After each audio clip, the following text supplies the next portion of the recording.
Welcome to Sports Talk with RKJ. I am your host, Steve Rister, with my co-host Justin D'Onofrio and Kyle Galuli. And the NBA awards were Monday night, and no surprise who the MVP was. Even though I don't think they should count the regular season MVP, I think they shouldn't have the MVP be about the regular season. They should have it be more about the postseason. It would have been Kawhi if it was more about the postseason, but easy.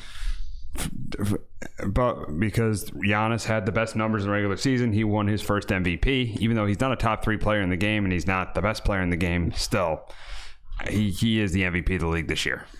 I'm gonna I liked it with Giannis. And I think the other part of why I kind of like that they gave it to him too was now I'm in the format of yes, he is a top 3 player. But because the Bucks did also have the best regular season too, and I felt like the Rockets, James Harden had a great year, but they kind of underachieved, I felt too. So I always kind of take the MVP, like I know it's individual, but it's kind of more like I take it more. It's a little bit more. It's like a team award because it's like five. But Giannis can't win it by himself. He's got 4 of the guys to help. Everyone else on the floor helps him. It's like it's 95% individual, maybe 5% team. Yeah, something like that. Yeah, because obviously team plays a part of it. Like if you're putting up 40 points, 10 rebounds, 10 assists, where your team goes, only has 10 wins, like you're not getting MVP. Yeah, because everyone's like, you had to make your team better and all that. But yeah, I mean, I feel like no one was really surprised. I think people started to believe, or especially towards the second half of the year, it was always obviously Harden and Giannis, and then maybe Paul George. People were like throwing in, okay, he'll just be a third to be there. But I feel like people always started thinking as the second half of the season went on that it was just like, yeah, Giannis is going to win it. Giannis is going to win it. Giannis is going to win it. I feel like but like C said, I really think that not that it shouldn't, like you should eliminate the regular season from the MVP award, but you have to include the playoffs because no one really cares about regular season that much. Everyone's like, okay, it's nice, but okay, cool. It's not like the NFL with the regular season. The regular season in the NFL means so much more than the regular season in the NBA. I don't know why every game matters. I don't understand why the NBA has an award, gives an MVP out for regular season success. Yeah, it makes no sense. Really, it should be the MVP should be the best player in the postseason, not the best player in the regular season. Yeah, I could see that, or both, or have the postseason or don't really name a postseason MVP, just have the one MVP. I'd be down for like the one MVP. You name it, like they did Monday night or something. You could do. I guess you could have a postseason. I guess. MVP or playoff has to play a part in the MVP. Especially in the NBA. Yeah. Well, yeah, especially when some players end up, having like the load management. Instead of playing 82 games, maybe they play, maybe 65 to 70 or something like that. Because right now, I think if you have the playoff, if you added the playoffs into it, obviously Harden ain't gonna be top 2 in it. It's gonna be between Giannis and Kawhi. Mm-hmm. Now it depends on how much you want to have playoffs play a part in the MVP thing. Because if you want to play, have it play a big part, obviously Kawhi is gonna, win MVP because he dominated from the jump, and then you saw what he did, especially in the finals. Saw him obviously hit that shot that bounced around for about 5 seconds against Philly in Game 7. But yeah, it has to play a part of it. They need to change it because like the year Westbrook won it when he first, I believe, didn't he win it when he first averaged a triple double, if I'm not mistaken? I think that was the year he won it. If you contributed or playoffs contributed to the voting in that, he ain't winning it because like someone like him, it's all regular season season. It comes playoff time, he ain't the same player. So I think it has to, because if it did count towards it, I think LeBron probably would have won it every single year that from the year he went to first to Miami all the way to when he left to go to LA. He probably would have won it because he's always in the playoffs, always into the finals, always putting up good stats. But oh well. Yeah, Yeah, I mean that's the thing. I mean, you give Giannis the MVP, yes, but we all know Kawhi is a better player than Giannis. Durant's a better player than Giannis. Even I think Curry's a better player than Giannis because he could shoot better. But Giannis, yeah, that's debatable. I'll give you that. But but he's not. He's definitely not a top 2 player in the game, and arguably he's not a top 3 player in the game. So yes, he won the MVP, but I think the NBA needs to look at changing the way they do the MVP and making it more of a playoff award than a regular season award. Yeah, I totally down for something like that. I'm not going to get the stat completely right, but I want to say it was on PTI where they mentioned there's however amount of MVPs there's been, in the history of the NBA, that only a small handful of MVPs have never won a title. So now people, I think it now ratchets up the pressure on Milwaukee from, okay, this is cute, it's a nice story, to you got to win, because now you don't want to be added into that group of MVPs that never won it. But now, I mean, they have a lot of free agents that can play a big part. Like if Middleton leaves, it looks like he's probably not, from what I've been reading. You don't have a chance of winning because it's gonna be hard to replace him. Not gonna, hey, free agent, come over to Milwaukee's and be like, nah, I'm good. And then what? Brogdon, I believe, is a restricted free agent or something like that. So you never know with that. But I mean, the one thing with his speech, like some people's speeches when they win awards, doesn't feel genuine. It's just like it feels like it's scripted. His did. Yeah, his was genuine. You could tell that this dude's put in work, because coming into NBA, no one thought in the wildest dreams this guy would become this lethal on offense. I mean, I think you kind of tell the defense was going to be there, just because there's no way with that freakish length and athletic ability that you're going to be bad on defense. I mean, that would be terrible. Yeah. But the fact that he's developed an offensive game to this state, although he does, obviously, I think we can all agree he needs a jump shot like ASAP. That's going to propel him, otherworldly. But this guy's putting the work, and it paid off. Yeah, definitely. I mean, he had an outstanding season. Even though he didn't win the championship, he had an outstanding season for the Bucks this year, and really elevated them to one of the elite teams in the NBA. It's growing pains. Oh, yeah. So we'll look at some of the other awards. Rookie of the Year went to Luka Doncic. Deserved. He had a really, really good year for the Mavs. Even though the Mavs weren't a good team, he had a really good year for the Mavs. Oh, he did. And I think it was 98 of the 100 votes. I think Trae Young and got 2. DeAndre Ayton. I think they split 1. No, Trae Young got the other 2. Yeah. But he had an incredible year. And imagine him, Kemba, Porzingis teaming up. That'd be like the new super team out west now. That'd be a very, especially Porzingis could stay healthy. Yeah, that's a very scary lineup right there. So, and with how well he did too, Doncic may be able to attract free agents too now of how well he played. So as we see, maybe Kemba Walker goes down there. I've heard Al Horford as well. They've been talking to. So this is really helps the Mavs out right now. So he had a great year, and I didn't think he was the win Rookie of the Year.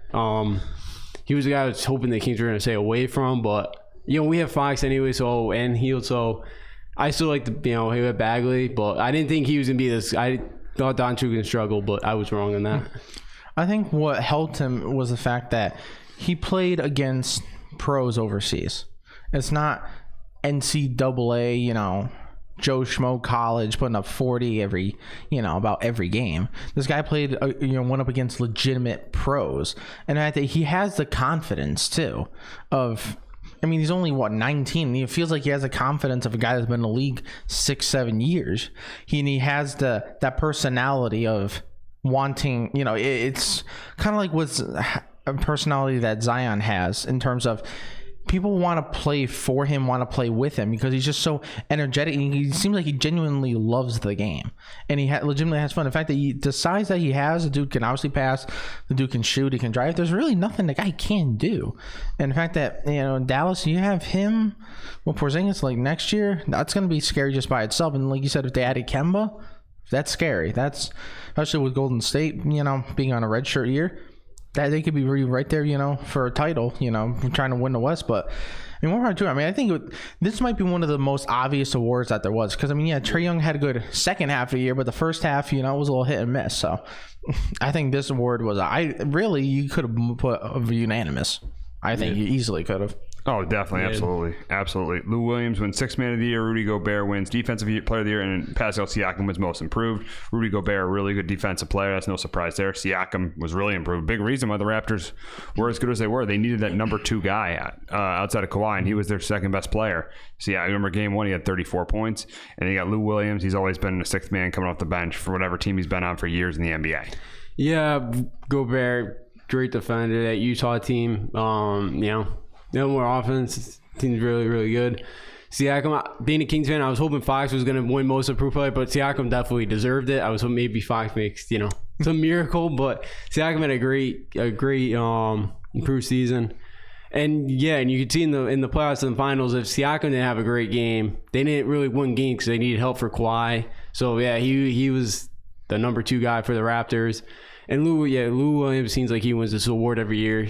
He came off the bench a couple times this year, put up 45 points for a Clippers team that I think people thought would finish 10th, 11th place in the West Conference, and they got the 8th seed, and they won a couple games against the Warriors. So, I don't have a problem with any of these 3 winning any of the awards. So, yeah.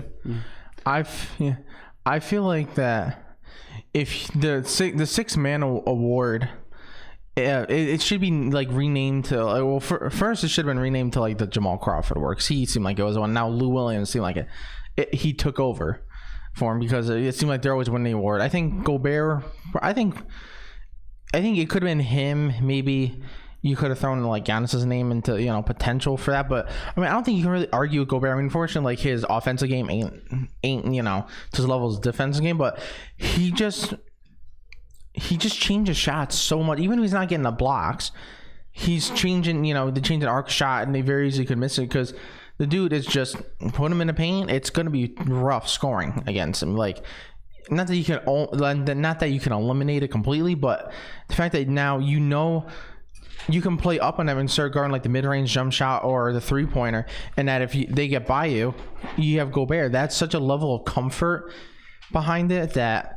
That's going to make all your teammates' defense way better because they don't have to guard that nearly as much. I think Siakam for Most Improved, that was one of the things where it's obvious. That dude played insane. That dude, right there, easily, if behind Kawhi was the second best player on the Raptors. And you saw it in the finals and playoffs, really in general. The guy played good. The guy's improved. There's really nothing the guy really can't do.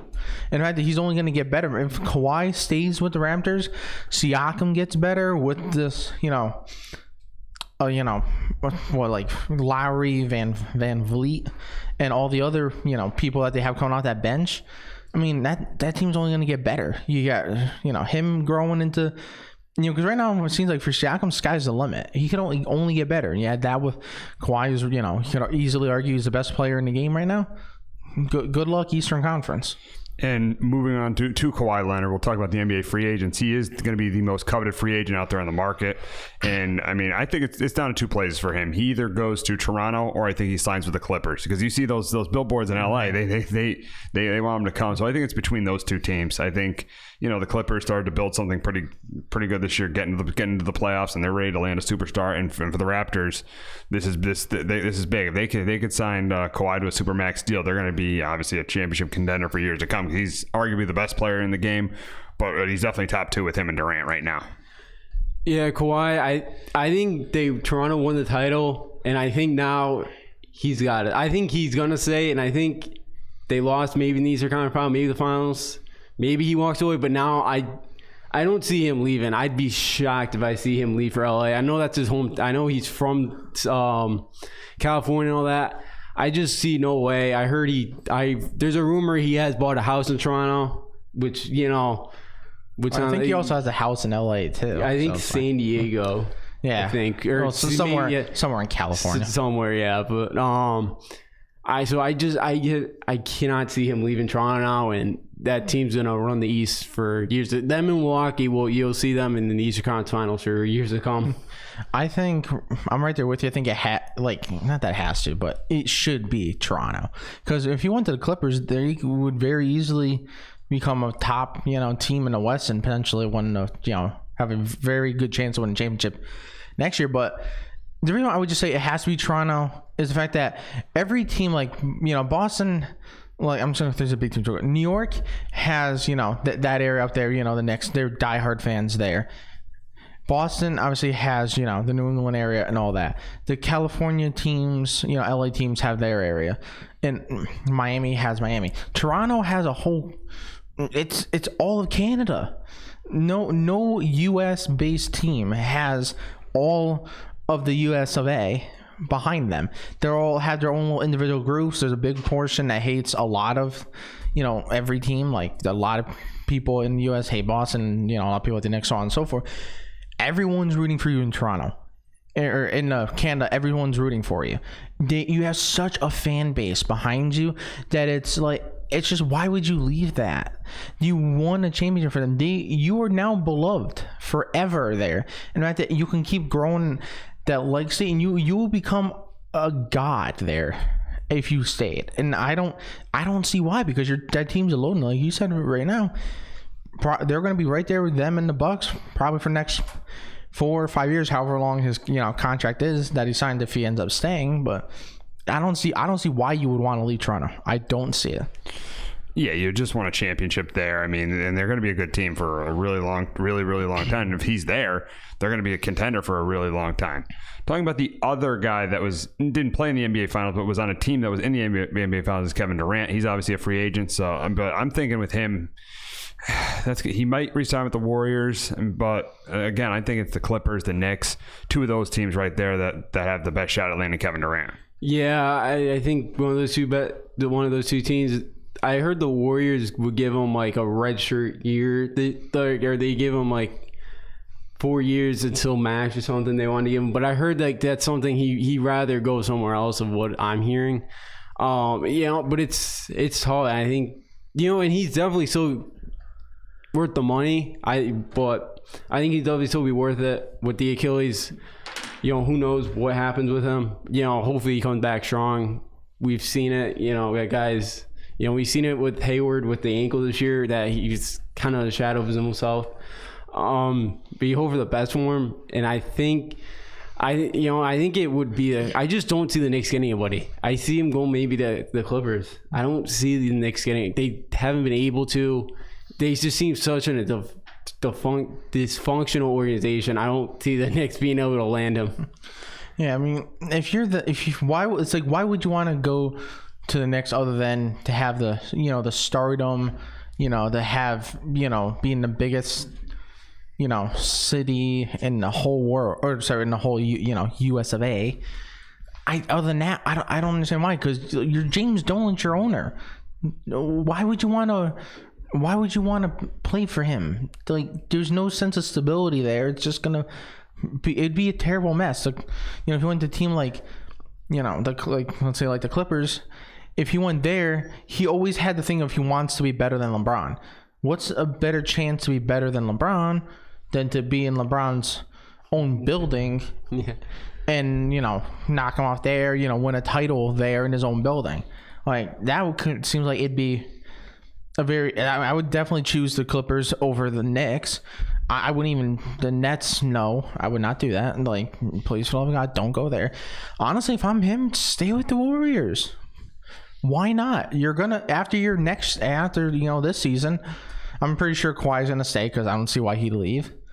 You're gonna be right there back again for a title. Why wouldn't you want to say? You're gonna have Curry, you're gonna have Clay, most likely, maybe possibly Draymond with what happens to his contract thing in a year or two. But I don't see why you have such a cohesiveness and your game works so good with them. I don't see why you'd want to leave for the Knicks, who have nothing right now. The Clippers, who, he'd make them a very good team. But at the same point, you're on a God squad. Why leave? I don't see, other than wanting to build, your legacy in people's minds. That's the only reason I see why. Yeah, it's going to be interesting to see what Kevin Durant does. And we'll have a free agency special because NBA free agency starts on Sunday night. So we'll have a free agency special on next Wednesday. We'll have our NBA free agency special. We'll talk about a little bit more of the free agents.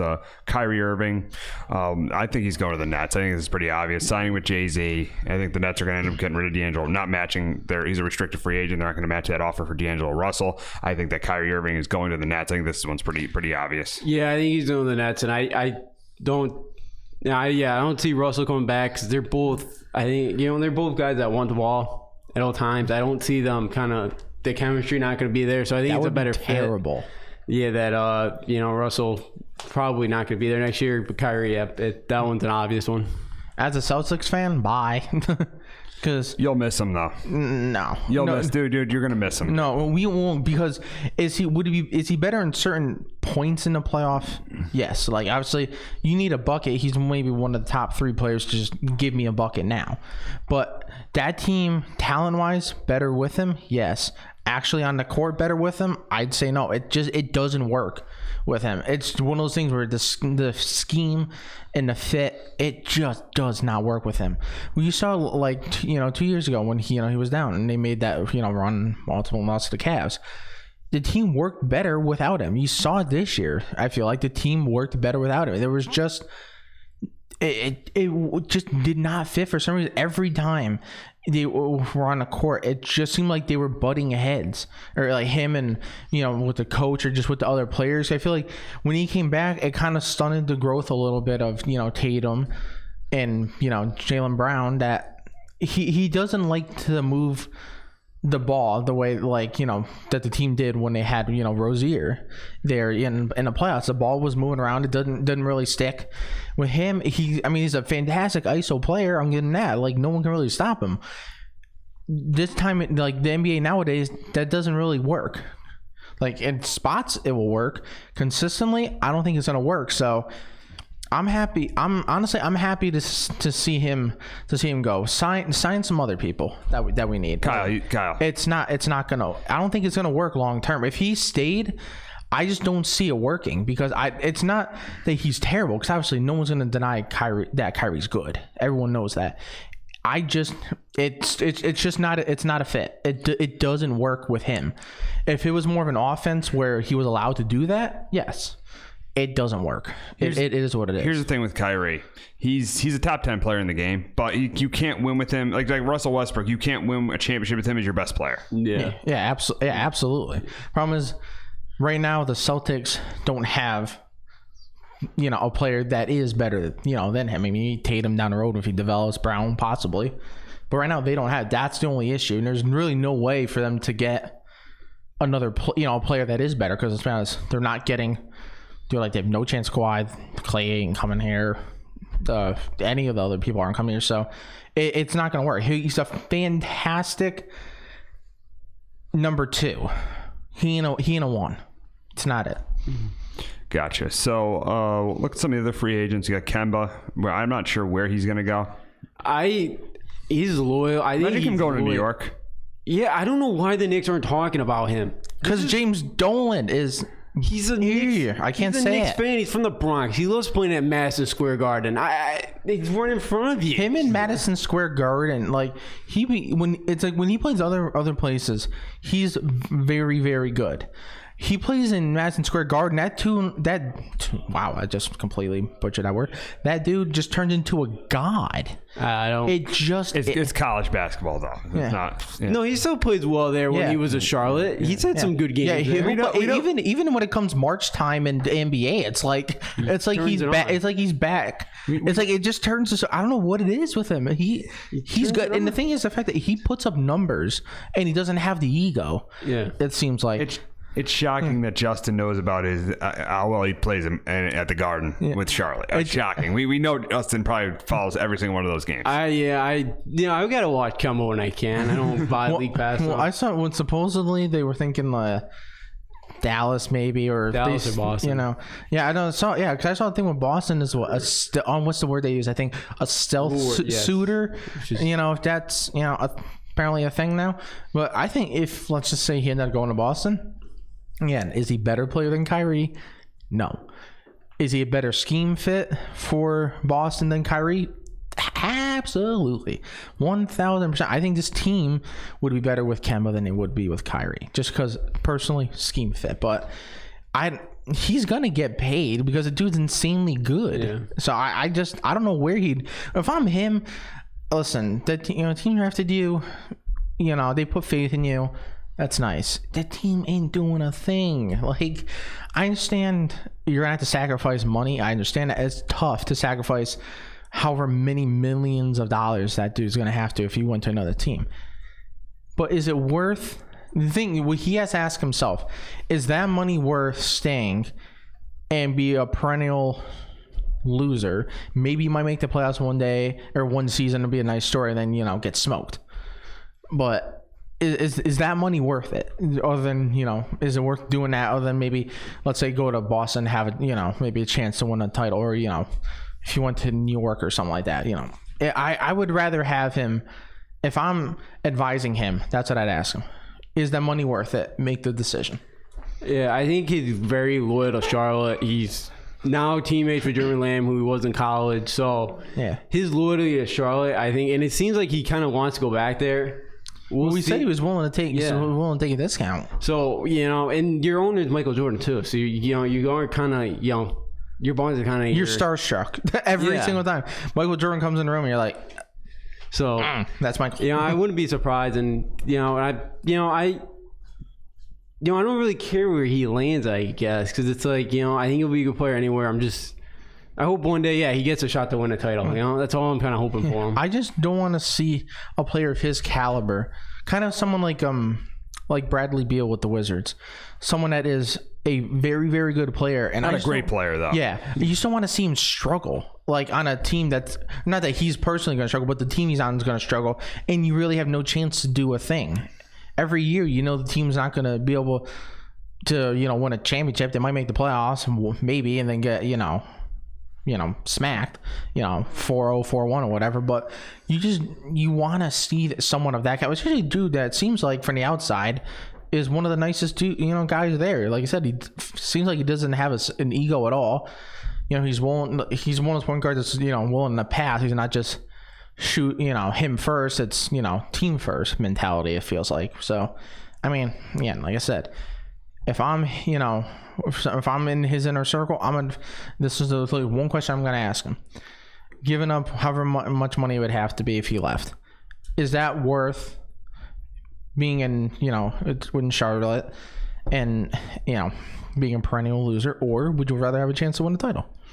To me, I would ask him, what's more important? I think winning a title should be more important, and it'd be nice if if he goes to the Lakers. That would be a good move too, because Lakers need a point guard right now. That'd be a big move. I've heard that one. Somebody close to him, I saw on Yahoo, said that LA doesn't really appeal to him, so it doesn't sound like he wants to really live out in LA. So I don't, that would be a cool fit for him. Play LeBron, he'd definitely have a chance to win a title there. Oh yeah, I just see his loyalty. I just see him sticking with Charlotte. I'll give him credit. Crazy. Him being loyal. That's something you don't see much nowadays in the NBA, because everyone's trying to jump to the next team. And I definitely would respect that if he stays, because loyalty is one of the most important things to me. Mm-hmm. But no, if I'm him, I don't know. I personally would leave for a better team. That's just me. But remember what? Did you see a thing with the Lakers? That the other point guard that they're thinking about bringing in? D'Angelo Russell. I saw that. I'm like, why? You know what happened the last time the dude was with the Lakers? It was terrible. Now he developed into a pretty good player this year. What? No. They said he matured. That's why. Avoid at all costs. Avoid like the plague. Do not go there. Like, that is just dumb for all sides. It's dumb for D'Angelo Russell, and it's dumb for LA. Like, they literally traded you when you're gonna go back. What, 2 years later, 3 years later? Like, no. That again. Avoid. No. Stop. Do not do that. I don't get it. It'd be an interesting one, but and him putting the pressure, on that team, is he? I think he is, a good chance he could revert right back to what happened the first time, and that's not going to work out. So I don't know. Like I said, avoid all costs. Yes, exactly. So the Rockets right now trying to pursue Jimmy Butler in a sign and trade. I mean, that'd be another big. I mean, we know they're trying to get rid of Chris Paul. That'd be a big move for them, getting Butler and James Harden there. They're not getting rid of Chris Paul. No, they probably. Yeah, that's gonna be so tough to get rid of that contract. No one. Butler's another player, which he's a really good player, but this is going to be his fourth team in almost 5 years. So it's pretty crazy. In the Sixers, they're focused on trying to re-sign Tobias Harris instead of Jimmy Butler. So that says a little bit about Jimmy Butler, where he's a good player, but sometimes he's not a fit on a great team. I don't know how good of a fit he'd be on this. I don't know. I think he'd be a terrible fit. Yeah, I think him and James Harden may have some ish. I don't know. I can't. You think if Chris Paul has issues with Harden, which allegedly there is, we'll say allegedly. Butler to me is like Chris Paul's mentality, but like ramped up. So if Chris Paul has an issue, what is Jimmy Butler gonna have? Yeah, Jimmy Butler might be cursing people out at halftime. It's just I don't know. I don't understand. Sorry. I don't really see that working out for both sides. For both sides. Money issue. That too. I don't know. I think you're adding another. Jimmy Butler's got that ego too, so you're adding another ego with James Harden. Chris Paul's already got the issue with James Harden, and you said it too. They're probably, Butler, Harden are probably gonna have their issue. So I think it's a bad fit for him, and you could kind of, and who knows what they may have to give up for him too. So you may lose some assets like that. Help the team as well. Because they're so cap strapped right now that you'd have to trade. Well, I don't know, someone like Clint Capella just to get him. I just don't. I don't. They wouldn't trade him for him. I just think that they would just have to, just solely because of cap. I think that's the only way, because I don't think anyone else would be able to equal all that. But if the Sixers, what Steve was saying with the Sixers aspect of it, the fact that he's been on, it seems like he's on a new team every year at this point, and the fact that. Is he a better player than Tobias Harris? Easily. I think it's obvious. But Tobias Harris is a better fit. Yeah. He might be better. Yeah, he might be a better fit. So, and the fact that, they're willing to, work out a contract, because I think they could get Harris for cheaper than they can Butler. Mm-hmm. Mostly, just because I feel like Butler is a better player, but also Butler's mentality is give me that money. Yeah. And I respect it, get your money. But it shows that for some reason this guy, he rubs people the wrong way. His attitude maybe isn't a fit for everyone. I mean, you saw what happened in Minnesota. I mean, that was one of the most shocking, eye-opening things ever. The stuff that he pulled at the practice, and he just wanted off that team ASAP, and he got obviously ended up getting traded. But I don't know. If I'm him, it's very interesting to see, because I wonder maybe if he ends up going to a team like the Lakers, how is that going to work out? Like if you went to, a team with LeBron, would he be comfortable being the second, if not maybe the third wheel in some games? Because when it was with the Sixers, I'm not sure exactly how that worked out, because you saw early in the season, he was kind of going up to the coach and was like, "What's going on? I want to be part of this offense," and I think they've slowly integrate that into it. But I don't know. He needs. If I'm him, you need to just fix the attitude a little bit. You don't have to become a softie out of nowhere, but you need to just fix it a little bit, because you're clearly rubbing people the wrong way. Yeah, and I'm just reading right now. It's on Get Up right now. Masai Ujiri says that Kawhi Leonard is going to be staying. Was very sure Kawhi Leonard is going to be staying with the Raptors, which, as we talked about, he should. Yeah. I mean, why would... Yeah, and especially... Yeah, none of us really mentioned the Masai Ujiri aspect of it. The dude is a genius. He might be one of the best, if not the best, GMs there is right now in all of basketball. Look at what he did with the Raptors.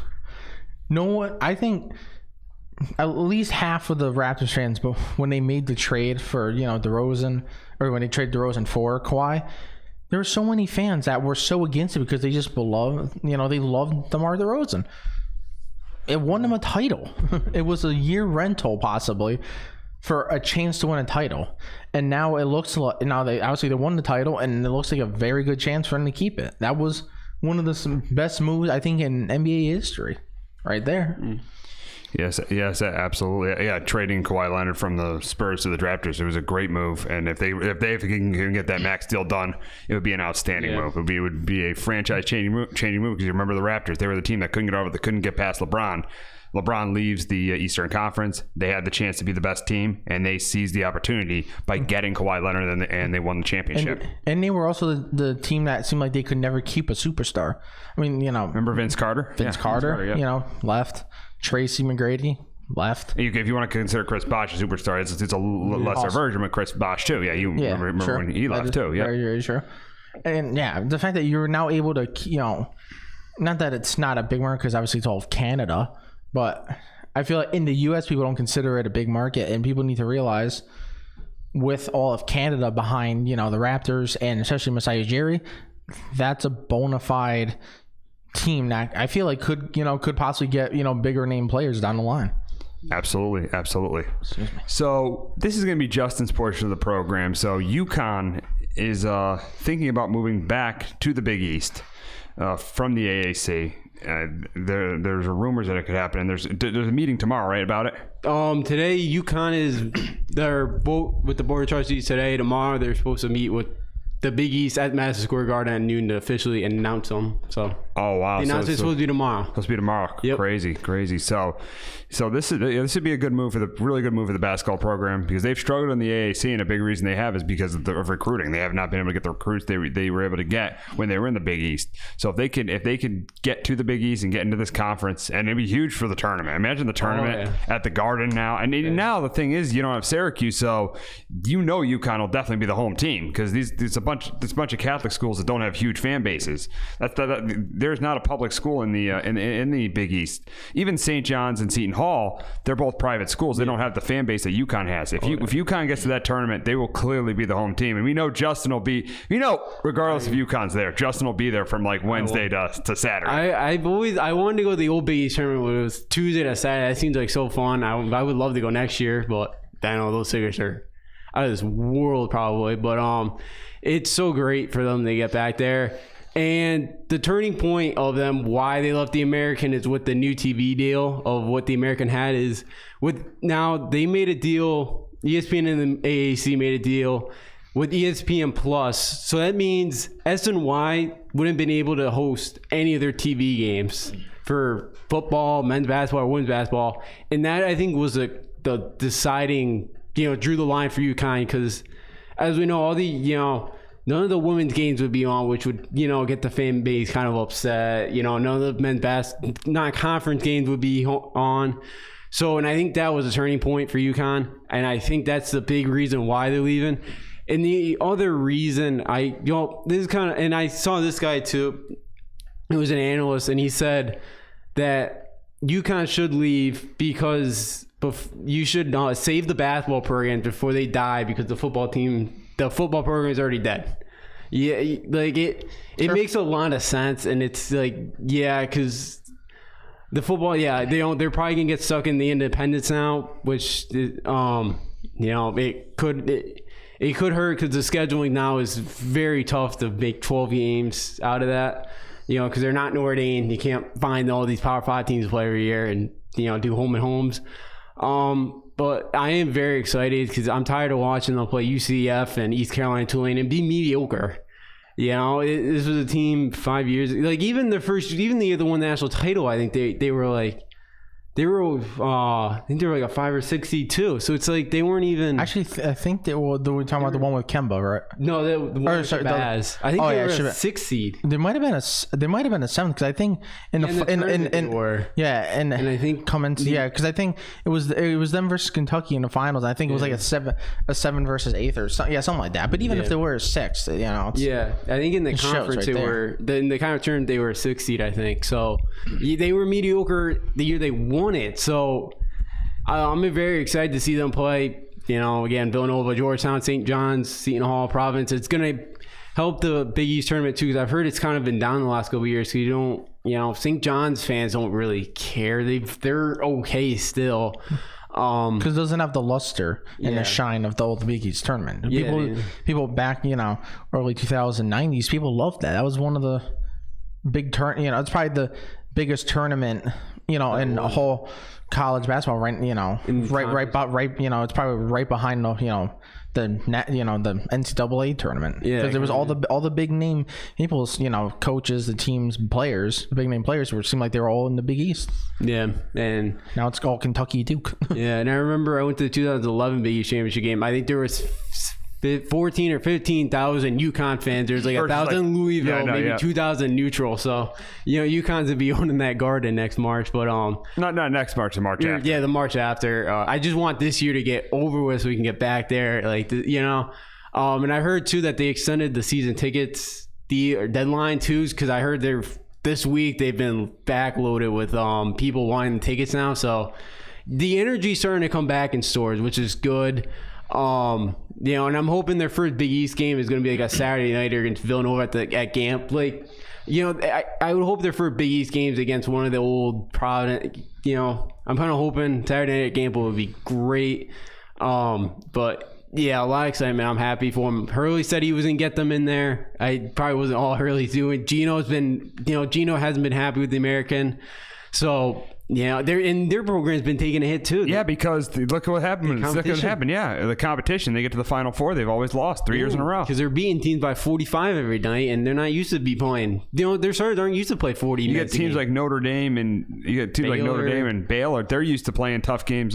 Yeah. Pretty much. I mean, more competitive games throughout the season, especially late towards March. Yeah, because Uconn, the women, they play a lot of competitive games in December. Yeah, November, December. That time of the year. Then when they get to the conference play, they don't have much competition. So when they get to the Final Four, when the competition's stiff, they're not as good. Yeah, they face no pressure, until maybe the Elite Eight at the earliest, and then once they face the pressure, you don't know how the team's going to react. Yeah. And then come Final Four or maybe the national title game. It's newfound territory, and there shouldn't be newfound territory in terms of pressure in the second to last or last game of the season. That shouldn't happen. You should have pressure before, because you don't know how the team's going to react. Especially if your team's younger, they could all of a sudden freeze up, and then your team loses, and it's like, well, our season's done. Yay, we beat everyone by 40 in the Final Four. We lost. It's like, okay, well, cool, great season there, coach. Great season there, team. It's like, you want to see them face better competition, because then they'll get better recruits and all that, especially with the men's team. The women's team seems like gets almost every top player that there is. But the men's team, it just, when college basketball in the Big East was big, UConn was there. You always seemed like you always saw them. They were always a top team. It felt like in the men's tournament, going to 90s, when they had Ray Allen. And then wasn't Rudy Gay, if I'm not mistaken, Rudy Gay? Yeah. Wasn't he part of the team that lost to George Mason? Yeah, he was on that team with Anderson. They Josh Boone. I remember that team. Boone, Marcus Williams. Yeah, but I mean the teams, but then the championship teams with Okafor and Ben Gordon, and obviously you had Caron Butler back in the early 2000s. You had Elamine and Richard Hamilton, and then obviously the Kemba and Baz days. But it's fallen off, and a big reason why it's fallen off in the men's program is because of the lack of being able to get good recruits to play in the American Conference. Yeah, it's been tough, and I don't blame Ollie for all of it, because Ollie could not recruit though. No, he could not, and he used Ray Allen and Rudy Gay, which got him busted. So and Dan Hurley's doing a great job. I love the kids that he got this year, the tough, hard-nosed kids that play a solid basketball. So again, I'm really excited to see this. And I think Hurley to be able, even at Rhode Island, he got some 3-stars kids. I think he even got a couple, 1 or 2 4-stars with it. So he's able to get kids, and I think he's going to do very, very well in the Big East. But I'm very excited to see them going back to Big East. Well, and he's very energetic too. He it's like one of those guys that seems like he had way too much caffeine every morning.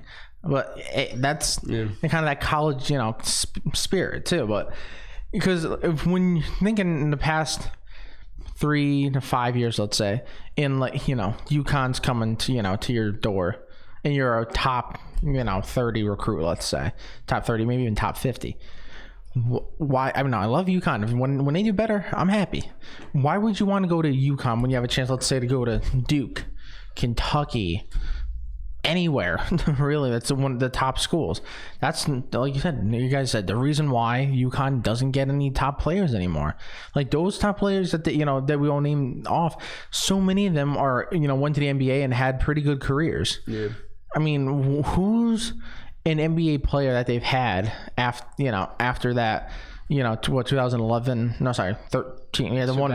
Yeah, that Shabazz season. Daniel Like Hamilton's kind of bounced around. yeah, That's about it. Other than that, it's their players never really make any noise. When it comes to the NBA, and that obviously takes a good part when it comes to recruiting, because they're going to look at your recent success and see that nothing really, and then they're going to be like, I'm good. Yeah, and I think Hurley's going to be changing that. I loved Hurley's hire, and this helps even more now. So Yeah. The tides are hopefully turning in their favor. Yep. They definitely should be. They definitely should be. So we're going to wrap up the show talking a little bit of baseball. We got the Yankees and Red Sox playing this weekend in London, but first we're going to talk about the disaster that is the New York Mets. I mean, what a disaster they have been. I mean, their bullpen's a complete mess. If they didn't have Pete Alonso this year, they would be terrible. Oh, yeah. But yeah, their manager is probably going to be fired at the end of the year, and we all know what happened on Sunday when he went after a reporter after the game, and then on Monday is a press conference and doesn't even apologize for it. Then he calls the media back in and apologizes. It's just a total dysfunctional mess the Mets are. And Joe Aguirre's right. The Mets are a complete disaster. I'll see him after the show. I'll give him credit for that. That the Mets are just it's been crazy for this organization. Now I hear rumors that Brody Van Wagner is managing the team from the managing the team, being the GM. That is it's just getting terrible. Out of control for the Mets right now. Because let me ask you guys. So I just want to make sure I get this 100% right. Wasn't he an agent last year? He was an agent, yes. So you guy goes from being an agent to the GM of the team, and he was the agent for the Grom, if I'm not mistaken. So it's not like one of the biggest conflict of interest there could be. Like that doesn't make sense at all. And then the fact that this guy was an agent last year, and now he's supposedly given like orders like, take this picture out now, take this picture out now, do this move. Like, what? And you're expecting that to compete solely in New York. You're expecting that to compete with the Yankees? What? That don't make sense. I think Mickey's starting to feel the heat, especially after Sunday. And I know, and I know most guys probably don't like talking to the press at the game and all that. Yeah, I understand that. Especially when you lose. Yeah, especially when you lose. You can't kick him out. You can't be going after him, screaming at him. Him and Vargas. I heard he hasn't even apologized. Vargas won't apologize, I guess. But it is pretty sad. I don't know who's more dysfunctional in New York right now, the Mets or the Knicks. I would probably maybe lean towards the Mets, but it's bad. And I know the GM didn't hire Mikal. I know this is his first year and all that, but it's like if you're not even letting him manage a game, why is he even your manager at this point? Didn't we see this a couple years ago with the Marlins that their GM took over, was the manager for Dan Jennings? He came down and was the manager after they fired their manager. Yeah. So I think it was I forget his name, but why doesn't he just do that at this point? If you're gonna give him the orders, now that could have happened in some other fan base or some organizations. We probably don't hear about it, but just fire him if you're gonna make his calls for him. Yeah, and right now, if you're the Mets, it's like it seemed like you might be heading in a decent trajectory, before the season. You got Edwin Diaz, who is one of the best young closers there are in the game, but your bullpen's ERA, if I'm not mistaken, I think it's like, other than him, is like maybe 5 or 6, something like that for ERA, and that's terrible. That's obviously brutal. And then the fact that you have Noah Syndergaard, who's one of the top pitching talents. DeGrom is one of the top pitching talents, and you're literally wasting them. They're going to be terrible. But it's just like their career is going to be terrible. Like if you look, stat wise, if you're going to keep looking at it, if they keep staying on the Mets, and especially with DeGrom's agent now being the GM and on the whole Syndergaard ish, and then with Syndergaard, it's just it's an issue that's going to take years to fix. And the thing is, they're only 4.5 hours. So if they can get their act together, you're only 4.5 out of a wild card spot. You know, I know the bullpen is the worst in the league. Edwin Diaz is the only guy in the bullpen that has an under 4 ERA. Everyone else says he's got a 5 or higher. Lugo's is 2. Oh, yeah, Lugo's is 2. That's it. Diaz is a 3. Everyone else is a 5, 6, and there's one with a 9 who's pitched only 6 innings. I really wonder. Obviously, Cespedes not being there is not going to help, or him being there is not really going to help the bullpen. Bullpen, you just got to fix that by getting better people. But hitting runs and all that, is Cespedes not being there really just like that much of a detriment to the team? He didn't really play last year either. I think Cano's been hurt, but Cano hasn't really done much. The offense, McNeil's hit for average really hasn't. You're not really, but I guess it kind of hurts that you can't get RBIs because nobody's on base for him. But that's really about it. Him and Alonso are pretty much carrying this offense. It seems like they have. Jed Lowry hasn't played a game yet. Who's they're paying like I want to say it's like $8 or $9 million a year. I think they're paying Jed Lowry. He hasn't played a game yet, so it's just. Or what is his injury? Do you know? I don't even know. I think it's. I don't even know. I don't want to. That's right. Like right there, we hear the Mets. Obviously, they're always going to be the second team. Like the second, they're going to be the little brother to the big brother, the Yankees. And especially when you are this much of a mess, like how do you guys expect to ever get any shine in New York? Like in just New York, being now like. I don't understand that. And the fact that the epitome of this season right now is just what's like Cespedes, like when his injury that he got at his house. That is like, if it doesn't sum up the Mets season, what does at this point? I just think it's brutal right now for the Mets. You have the Yankees with all of their injuries that they've had, which is an insane list that they're still obviously dealing with, and Stan going back on it. Amazing. Not really. But and you see what their record is compared to what the Mets is. It's like the Yankees were built for success. Even with the injuries, they've had great success this year. The Mets, it's what are you doing? I don't get it. Like and like literally none of this makes sense. The only smart move that they've made this year was getting Edwin Diaz. That's the only smart thing that they've done at all. Yeah, and Diaz hasn't even had a great year either.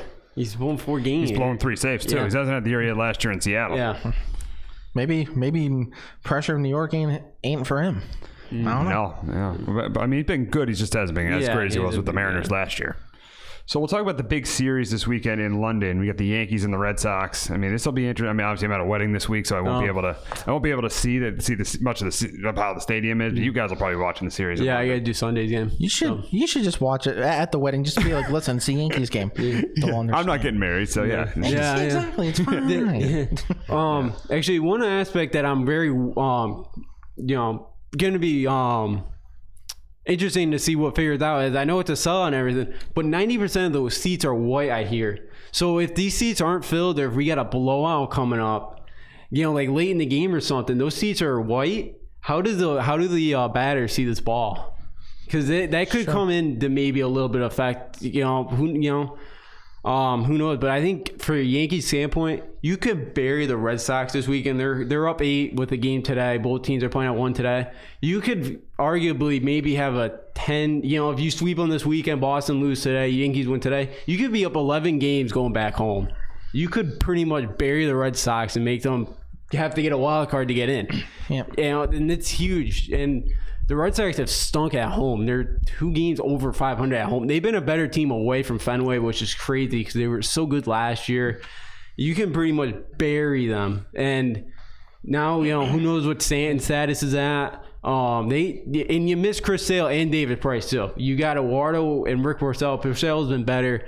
Eduardo pitched okay the other night. So, they have a good shot here to get revenge from last year. Yeah, and like you said, with them going against Porcello, I mean, first game it says right now probable pitchers are Tanaka versus Porcello. I mean, Tanaka's 5-5. Obviously, I'd like to see it better, but 3.21 ERA. Not bad. Porcello's 5-7, not great. Has a 4.5 ERA. Obviously that's definitely not good if you're a starting pitcher. In the second game, right now. It doesn't have anyone right now for the Yankees. They're apparently undecided. But, like so you're going against, Rodriguez. He has an 8-4 record, which is good. But his ERA is just a hair under 5. So, especially the way this team's been hitting, especially with the, the streak that they broke with the consecutive games with a home run, which, obviously, I'm kind of surprised, really, that it was that low. I thought I don't know, just like in my head, I assumed it'd be higher than that. But I mean, it really does show that this team has so much power up and down the lineup, especially because the only one that really doesn't have an insane amount of power to me would be DJ LeMahieu, but he's still hitting a good amount of home runs, and he's one of those guys who to me right now would be the MVP of the team, because that dude's year is insane so far. I mean, the stat that he's constantly put up runners in scoring position, the guy's the best in the league. It seems like every time he gets up, runners and on second or third, he's sending them in, and then you line that up behind with Judge coming back. Stan hopefully coming back, from the little, right knee injury he has, and then just the whole up and down the lineup. Team's insane. Like you said, do you bury the Red Sox this early in the season and make them play in the wild card game? Like we all know, 1-game series, anything can happen. One pitch, season's done. Bye.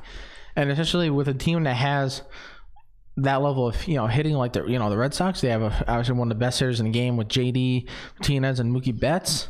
If you can get that out, but without even having to face them, they're both having. I'll take it.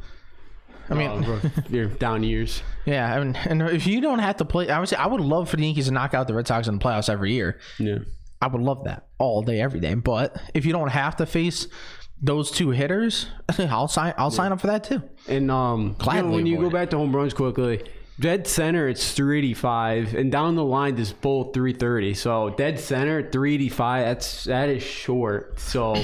Yeah. That could be you. Well, both teams have power, so I'm saying that could definitely be an advantage for both teams. The pitching staffs, you got to keep the balls down. Yeah, is that it? We're talking about the stadium in London? Yeah, 385, which is crazy. What 330 down the line, which is 385 in center field. 385 center, yeah. Wow. Right field line, left field line. That's crazy. 330. Isn't in Yankee Stadium? Isn't about 400? 410. Yeah. 410. And then what is right field? Like 310 or something like that. I think 340. Yeah, it's less than that. I mean, you saw Encarnacion's home run. What, last night, if I'm not mistaken? Yeah. In any other stadium, that's not a home run. Yeah. That's one of the home runs. If I'm the pitcher that gives that up, I'm like, I have the glove covering my mouth, and I'm just like cursing because it's like Yankee Stadium, back at it again. I mean, because let's be honest, that's not a home run in probably any other stadium. That's probably a double. Yeah. Maybe a single, depending on how good the arm the guy has. But yeah, that's center field 385. I mean, that's. Huh? Yeah. Whatever. Yeah, I mean, it's gonna play the Yankees' favor with their power. So yeah, Tanks do too. Sure. Mookie, or Bogarts bats. Especially every time JD Martinez comes up, I'm like watching. I'm like, oh god. Yeah, I mean, you look at the two teams. The Yankees have really now they got all their guys back. They added Encarnacion. Their lineup is really good. Yeah. I mean, they broke a major league record last night, 28th consecutive game, hitting a home run. So they're looking really, really good. You look at the Red Sox though. They really just haven't. They're just JD. He's had a good year, not a great year, and Betts just has had anywhere close to the year he's had last year. I mean, Justin could disagree with me if he wants. He does a lot of the Red Sox games, but Betts has not had as good of a year as he has last year. They're not happy with Betts. And Price and Sale have been good. I think Sale is better than his record. I mean, his ERA is pretty good. The bullpen's blowing a lot of games. He hasn't gotten the support when he's been on the mound. He's got one of the worst. Yeah, he's got one of the worst run supports in the league. Which with this Red Sox lineup, you wouldn't think would have to happen. But the lineup's not as good as last year. And the bullpen is not good. Yeah, I don't know what's on time. Do you think his run support is almost like as bad, or to the level that like DeGrom's was last year? No, it's not that. No, not that. So it's not that. Okay, I was like, because Sale seems like he has a little bit of a temper. So I wonder if he maybe in a clubhouse after the game, like they give him one run, but he pitches great, but he still gets like the loss or no decision. He's probably like freaking out back there. Yeah. But I think it shows really that last year everything went right for the Red Sox. Every decision Cora made worked. They got they put this guy in, he do great. They pinch hit this guy, he do great. They make trades for Because, oh God, who ended up winning the MVP? Pierce. Yeah, He's been hurt all year, and he hasn't played well at all. He's been terrible, yeah. And if I'm not saying, didn't they trade for him during? Yeah. And he ends up, winning MVP, and all. It's insane how last year every move worked. Yeah. Now this year every move hasn't. Yeah, it seems like almost none have really. And I think, and this shows that how much a bullpen matters, because that bullpen is brutal. And they came, Dombrowski and Cora said, their bullpen would be fine. They got confidence in him. Matt Barnes, when he pitched in back-to-back games, his ERA is an 8 when he pitched back-to-back days. So you can really only use him one day, and you got to, you can't get him back-to-back. So he can't be your closer. That's Brazier, it's Workman. Workman's been good. They've used a bunch of different closers, and they've already used 23 pitches here. They only used 24 last year and went right pitches today or the next weekend because he got reinstated. They'll be the 24th pitcher. And I feel like I understand, like, if you're, you work for the Red Sox, you got to say we have confidence in them. But when it comes to playoff time and the pressure gets ramped up tenfold, and it's a do or die, pitch that you got to make, do you really have faith in that bullpen? Like, no, that's not happening. Like, and we all know pitching matters. Starting pitching is probably the most important thing on playoff time. And relief pitching, I think you can easily argue, is a second, because if you have a great starting pitching and they have a great game, and then your bullpen comes in, your relief pitching comes in and has a terrible outing, then like your starting pitching doesn't mean a single thing at that point. So the Red Sox, I see right now as a team, good luck making a wild card, because it's going to be some tough, especially with that bullpen. Yeah. So, and the fact that you go from a dominant team last year to this right now, it's not like, what happened? Yes, we'll see what ends up happening this weekend. So that's going to wrap it up for Sports Talk with RKJ this week. For my co-host Justin D'Onofrio and Kyle Galuli, I'm Steve Risser. We'll be back next week with our NBA free agency special. So be sure to tune in next Wednesday for our NBA free agency special. Have a great weekend, everybody.